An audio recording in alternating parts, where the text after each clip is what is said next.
যেটা দেখা যাচ্ছে ১৫০ ফিট উপরে top of the light house, fire island Robert Moses light হাউসের উপরে বাতাসে তারা উড়ে যাচ্ছে। আমার ছেলের বউও আছে অহনা। তারা আমার ছেলের চশমা কিন্তু এর মধ্যে উড়ে গেছে, পড়ে গেছে নিচে। এখন আমি রেডি হচ্ছি, আবার ড্রোন ওড়াবো, কিন্তু বাতাস প্রচণ্ডভাবে বাতাস বইছে 65 মাইলস পার আওয়ার। কিন্তু উড়াতে পারবো কিনা জানি না। তবুও আমি আজকে রিস্ক নেব, কারণ আমি অনেকবার এসেছি, চেষ্টা করেছি এখানে একটা ড্রোনের ফুটেজ নেওয়ার জন্য। যতবারই এসেছি বাতাস যেন কখনই কম থাকে না। আজ আমি এই বাতাসের মধ্যেই ওড়াবো, কিন্তু ওড়ানো শুরু করেছি, কিন্তু দুলছে, আমার ড্রোন দুলছে। DJI 4 Pro, Mini 4 Pro, কিন্তু আমি দেখছি যথেষ্ট শক্ত আছে। কিন্তু এখন আমি রিস্ক নেব না, লাইট হাউসের দিকে এখন ছাড়ি নাই, আমি হাফ মাইল দূরে আছি। আমি চেষ্টা করে দেখতেছি যে আসলে সে ট্যাকেল করতে পারে কিনা বাতাসটা। যাই হোক, মোটামুটি প্রিপারেশন নিয়ে নিয়েছি। এখন আমি ছাড়বো। ওয়ে পয়েন্ট দিয়ে আমি চেষ্টা করেছি, যে পয়েন্টগুলো দিয়ে দিচ্ছি কোথায় কোথায় যাবে লাইট হাউস। আমি হাফ এ মাইল দূরে আছি লাইট হাউস থেকে, আমি এখান থেকেই ছাড়বো। দেখা যাক কেমন করে আমার ড্রোনটা। একটা ট্রায়াল দিলাম, ট্রায়ালের পরে এখন আমি এই ড্রোনটা উড়াই দিলাম এবং অটোমেটিক সেটা যাচ্ছে। দেখা যাক কত দূর যেতে পারে। যদিও ওয়ার্নিং আসছে স্ট্রং উইন্ড, কিন্তু আমি ফিরিয়ে আনবো না। আজকে আমি করবই করব, সেই প্রতিজ্ঞা করেই এসেছি। কারণ অনেকবার চেষ্টা করার পর আমি কখনো ফুটেজ নিতে পারি নাই। যাচ্ছে, ড্রোন যাচ্ছে, লাইট হাউসের দিকে যাচ্ছে, এখনো টিকে আছে বাতাসের মধ্যে। দেখা যাক। চমৎকার দেখা যাচ্ছে, লাইট হাউসটার কাছাকাছি চলে এসেছে। হাফ এ মাইল দূরের থেকে আমি ড্রোন ছেড়েছি, ড্রোন যাচ্ছে। আমি আগেই সবার কাছে প্রতিজ্ঞা করেছিলাম আমি এই লাইট হাউসে একটা সুন্দর ফুটেজ নিব, কিন্তু বাতাসের কারণে ড্রোন যেহেতু একটু দুলে উঠছে, সে ট্র্যাকে থাকতে পারছে না, কিন্তু সেই জন্য মনে হয় একটু কেঁপে কেঁপে আসছে। যাই হোক, আমি আজকে করেই ছাড়বো। আপনাদের কেমন লাগছে বলবেন। এই ফায়ার আইল্যান্ডের দুই সাইডেই সমুদ্র। এক সাইডে যেটা লেফট সাইড আছে সেটাকে আমরা চ্যানেল বলি, সমুদ্র থেকে পানি ঢুকেছে। আর রাইট সাইডে যেটা পানি দেখা যাচ্ছে সেটা হচ্ছে গিয়ে আপনার আটলান্টিক মহাসাগর। চমৎকার একটা লাইট হাউস। এটা 1800 সনে করা হয়েছে। যেহেতু এই দিক দিয়ে আপনার যখন উডেন শিপগুলো ছিল, উডেন শিপগুলো সিটি ম্যানহাটন থেকে ছাড়তো, আপনার লিবার্টি যে স্ট্যাচু অফ লিবার্টি আছে ওদিক থেকে ছাড়তো, তারপরে এই দিক দিয়ে আপনার ইউরোপে যেত জাহাজগুলো। সেই জন্য খুব প্রয়োজন ছিল এই লাইট হাউস। আজকে লাইট হাউসের হিস্ট্রিটা আমরা শুনে এসেছি। লাইট হাউসের কাছাকাছি পৌঁছে গেছে ড্রোন। বাতাস প্রচণ্ড, ওয়ার্নিং আসছে, ওয়ার্নিং দেখা যাচ্ছে, উপরে হেডিং আসছে, your drone may not come back, return to home. যাই হোক, তারপরও আমি রিস্ক আজকে নেব। চমৎকার একটা লাইট হাউস। আজকে যদি করতে না পারি, আমি কখনোই করতে পারবো না, আমি এটা জানি। কারণ আমি 5-6 বার অ্যাটেম্প নিয়েছি, কখনোই আমি করতে পারিনি। দেখা যাক।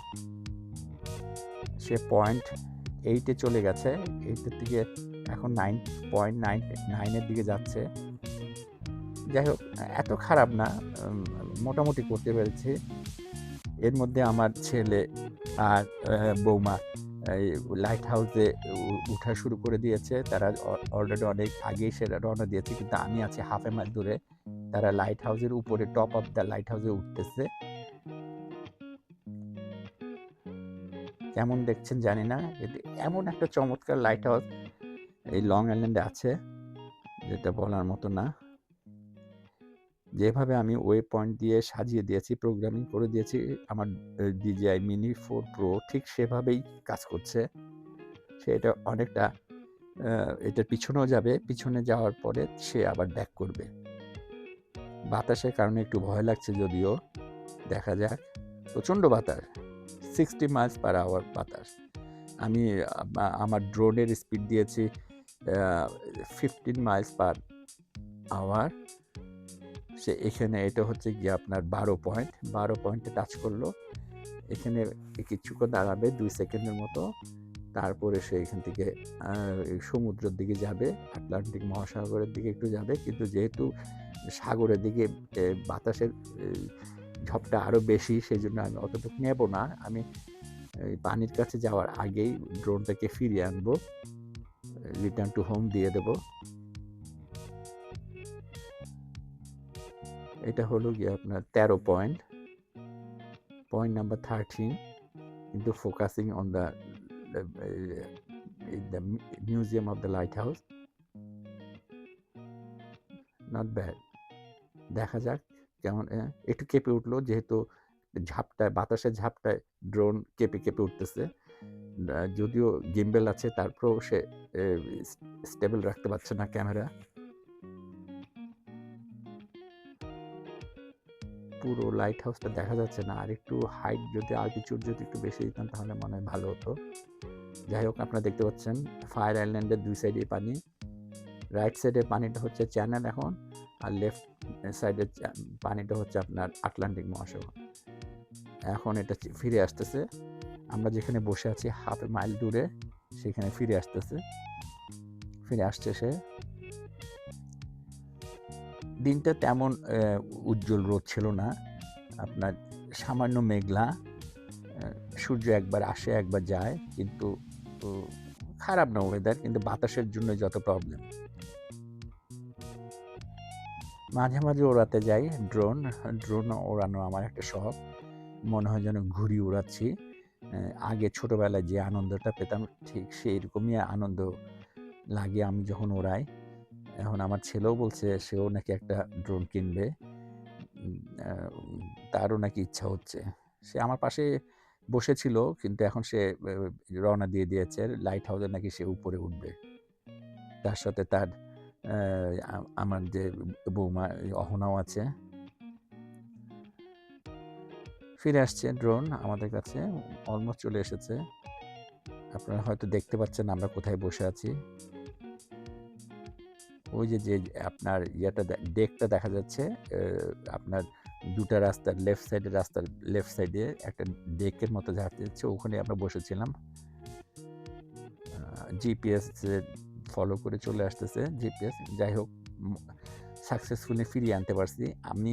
কিন্তু আরও অনেকক্ষণ চালানোর কথা ড্রোন, কিন্তু যেহেতু বাতাসের ঝাপটায় সে ঠিক মতো স্পিড রক্ষা করতে পারছে না, ব্যাটারিও তাড়াতাড়ি শেষ হয়ে যাচ্ছে। এই যে নিচে যে ডেকটা দেখা যাচ্ছে, সেখানেই আমরা বসে আছি। এখন সে আমাদের মাথার উপরে এসে পড়েছে অলমোস্ট।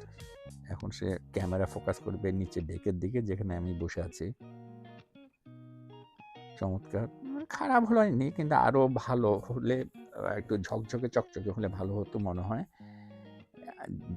যেটাই হোক, এই ঝড় ঝাপটার মধ্যে যে আমি করতে পেরেছি, এটাই আমার কাছে আমি খুব গর্বিত। এই যে আমি নিচে বসে আছি, আমার হেলিপ্যাডটাও দেখা যাচ্ছে অরেঞ্জ কালারের। যে আমার ছেলে এখানে দাঁড়িয়ে আছে, সে এখন যাবে আপনার লাইট হাউসের কাছে উঠতে।